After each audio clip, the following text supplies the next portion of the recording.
Hi there. For my Belle dress I'm going to make, I think possibly about 4 petticoats to go underneath the dress.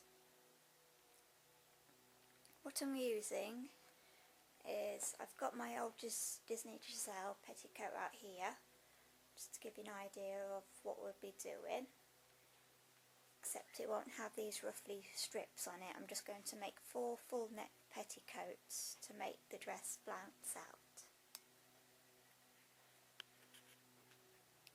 And for my template I've used this and redrew around it and added 1 centimetre all the way around for your seam allowance.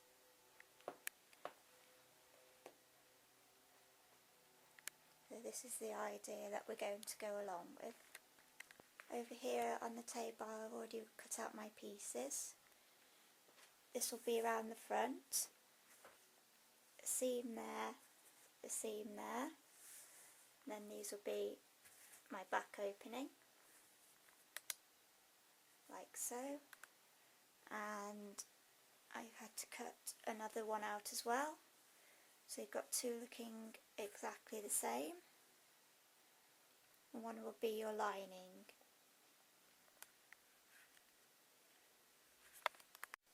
Next thing to do is to line your yoke pieces together, making sure you have your good side, that's your outside, to your other good side.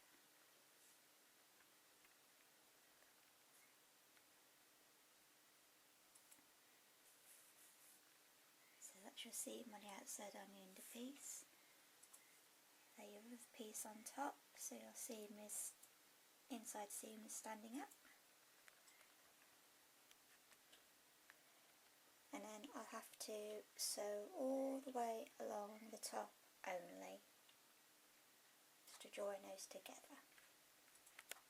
Okay, I've now sewn my yoke all the way across the top there. See the sewing line.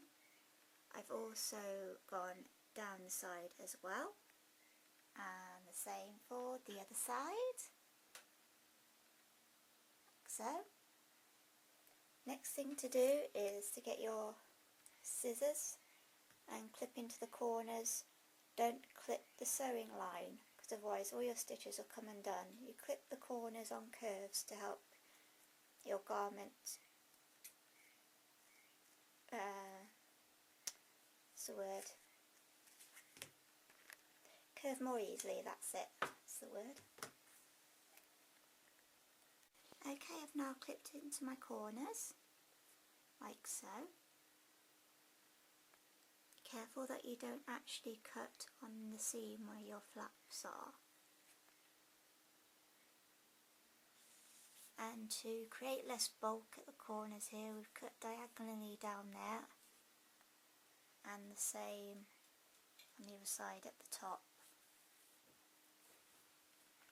Next thing we're going to do is get the iron and press the seams out better so they lie flat.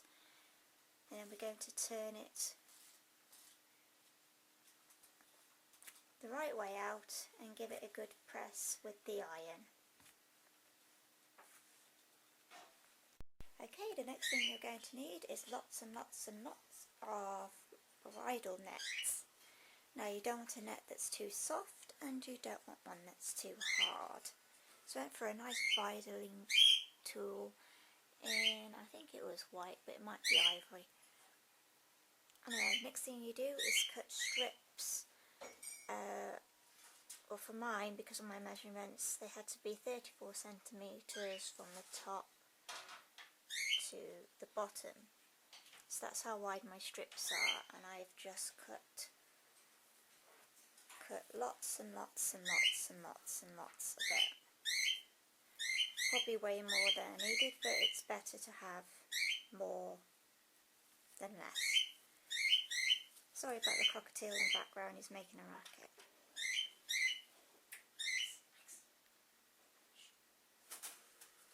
Next you need to ruffle your net, all those strips. You can just, first of all, you get all your strips and you join them all together.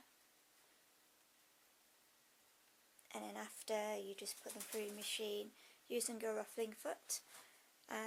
If you want to see our tutorial on Scarlett O'Hara's ruffle gown, you will see us using the ruffling foot there and how to use it, just to save me explaining it all over again. And if you need extra help, just go on YouTube and type ruffling foot, and there's plenty of tutorials there to show you how to use it. That's if you don't want fancy doing meters and meters by hand.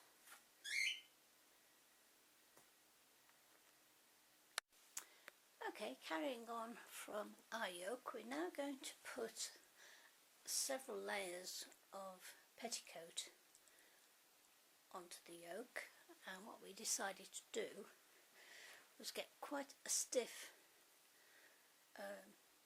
gold net, and I just lift up these skirts, that's attached to the top of the yoke underneath, gathered, and then you sew the next layer on and gather that up, and then the third layer and gather that. We took the measurement from Tracy's height and divided it by 3, so that's what you have to do with yours. So that's the bottom layer, and then we started putting on another layer, which was gathered, and then the next lot is gathered onto the bottom of that, and I've just done 2 on this side for the moment. There are 2 layers there, one on top of the other, and they'll each have another gathered panel put onto the bottom. And I've just started on this side gathering a panel for the bottom tier, and as you can see it sticks out quite a way once it's done. We might yet put another layer on top of this, we're not sure yet, we'll see how it looks with the gold material for the dress. Each one layer of petticoat takes approximately 6 meters of net. So far we've used 18 meters of net and it's not finished yet. Here we have the finished petticoat. So several thousand meters later is an exaggeration.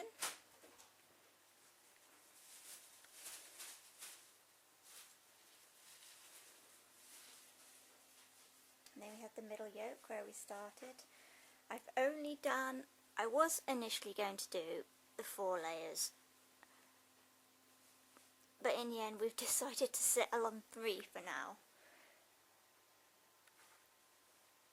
I'm just going to pop it on over the hoop so you can get a better view of it. But this is just to give you an idea what it looks like spread out, and it took about 20 minutes to spread this all out, and now we're going to put it over the hoop. Completely spoil it. And here we have my finished petticoat over the hoop.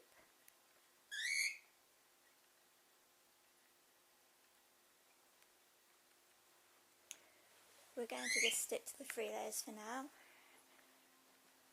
We're just going to do a trial outer skirt, that's the actual roost skirt. We're going to do a practice run, see how that turns out, and if we really need to add another layer, although it's looking pretty full right now.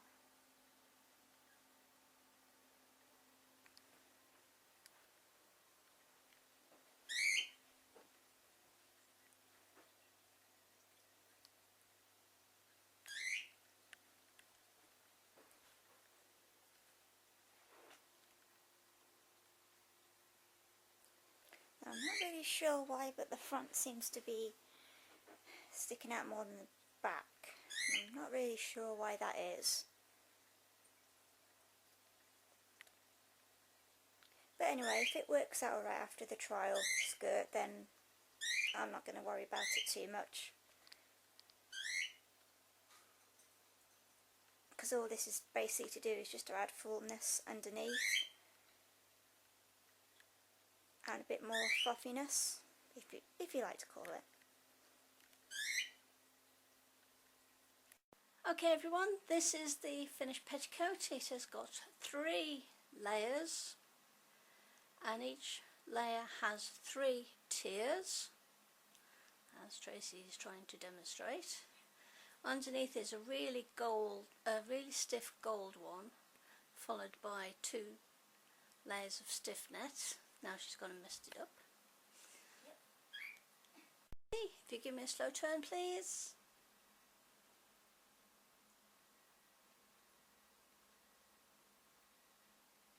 And now give me a faster turn.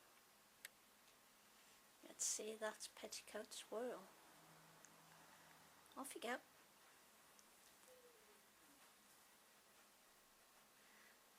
Okay, you can stop twirling now. There you go, one finished petticoat.